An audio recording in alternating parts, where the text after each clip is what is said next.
Sikhism दुनिया के youngest religion में से एक है। 1469 से 1708 में सिक्स के 10 गुरुज ने मैसेज स्प्रेड करना शुरू किया और वो मैसेज था truth, devotion and peace. Sikhism अपने आप में यूनिक है और अच्छे और प्योर एलिमेंट्स बाकी रिलीजन्स के साथ शेयर करता है विद लव एंड कंपैशन। आज इंडिया में सिख्स की पॉपुलेशन 2% है और आर्मी में ये बढ़कर 10% हो जाता है। इन प्रेजेंट टाइम कभी भी कोई भी पेंडेमिक या प्रॉब्लम्स लाइक अर्थक्वेक्स और फ्लड जैसी घटना कहीं भी होती है तो सिख्स सबसे पहले पहुंचते हैं सबकी मदद करने। मेडिवल पीरियड में सिखिज्म एक रेवोल्यूशन से कम नहीं था। जब सोसाइटी में डिस्क्रिमिनेशन बढ़ रहा था कास्ट, रिलीजन और जेंडर के नाम पे, तब सिखिज्म अंधेरे में चिराग की तरह आया। सिख्स का अपना एक ग्रंथ है जिन्हें गुरु ग्रंथ साहिब जी कहा जाता है और इन्हें सिख गुरुज ने मिलकर लिखा। ये मानना जरूरी है कि गुरुज को सिखिज्म में श्रद्धा पूरी दी जाती है पर उन्हें पूजा नहीं जाता, पूजा सिर्फ भगवान को जाता है। So in this video we will learn about history of Sikhism. Without wasting any time, let's get started.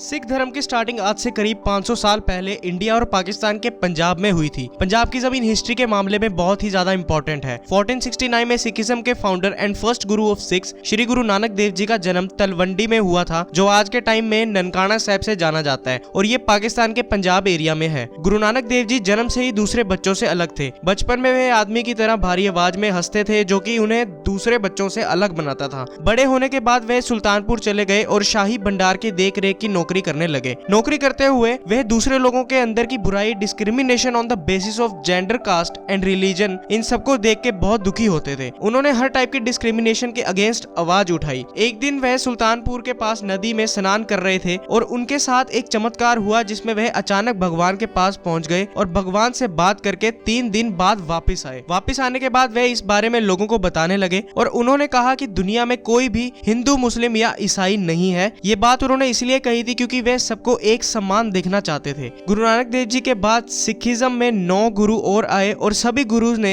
लोगों को एक भगवान और सभी इंसानों को एक समान होने का मैसेज दिया। सिख्स के दूसरे गुरु गुरु अंगद देव जी ने जात पात के भेद से हटकर लंगर प्रथा शुरू करी और पंजाबी लैंग्वेज की स्टार्टिंग करी। इनके बाद तीसरे गुरु आए गुरु अमरदास जी, जिन्होंने जाति प्रथा, ऊंच नीच, कन्या हत्या जैसी डिस्क्रिमिनेशन को खत्म किया। इनके बाद चौथे गुरु आए गुरु रामदास जी, जिन्होंने अमृतसर सरोवर की स्थापना की। देखते ही देखते लोग सिक्खी से जुड़ने लगे। इनके बाद 5वें गुरु आए गुरु अर्जन देव जी, जिन्होंने Harmandir Sahib AKA golden temple की कंस्ट्रक्शन कंप्लीट की। हरमंदिर साहिब सिखों के लिए एक सेक्रेड प्लेस है और इसकी कंस्ट्रक्शन कुछ इस तरह से की गई है कि चारों तरफ से लोग एंटर कर सकते हैं, जिसका मतलब है कि सभी धर्मों के लोगों के लिए दरवाजे चारों तरफ से खुले हुए हैं। देखते ही देखते गुरु अर्जन देव जी की भक्ति पूरे पंजाब में फैलने लगी और इसे देखकर मुगल एम्परर जहांगीर ने इन्हें टॉर्चर करना शुरू कर दिया। पूरे 5 दिन तक टॉर्चर करने के बाद, अपनी फेथ पे अटल रहने के बाद गुरु अर्जन देव जी हमेशा के लिए अमर हो गए।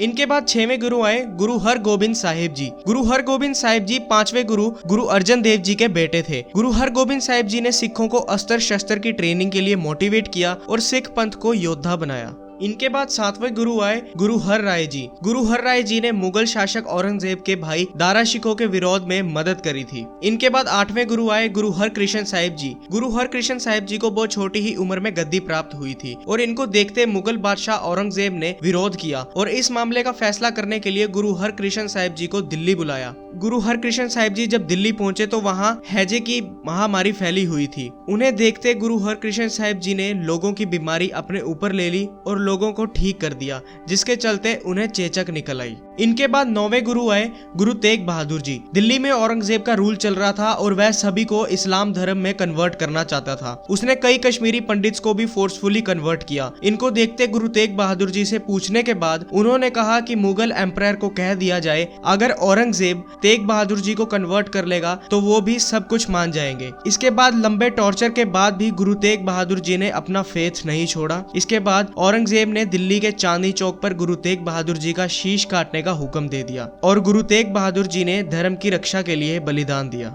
इनके बाद 10वें गुरु गुरु गोबिंद सिंह जी, जो कि गुरु तेग बहादुर जी के बेटे थे, उन्होंने 1699 में खालसा पंथ की स्थापना की और उन्होंने 5 चीजें केश, कंघा, कड़ा, कछहरा और किरपान हमेशा पहनने और अपने पास रखने को कहा था। साथ ही उन्होंने सिख ग्रंथ गुरु ग्रंथ साहिब जी को पूरा करके अंतिम रूप दिया था और आज गुरु ग्रंथ साहिब जी लिविंग गुरु के रूप में जाने जाते हैं। गुरु ग्रंथ साहिब जी के पहले 2 शब्द हैं एक ओंकार, जिनका मतलब है ईश्वर एक है।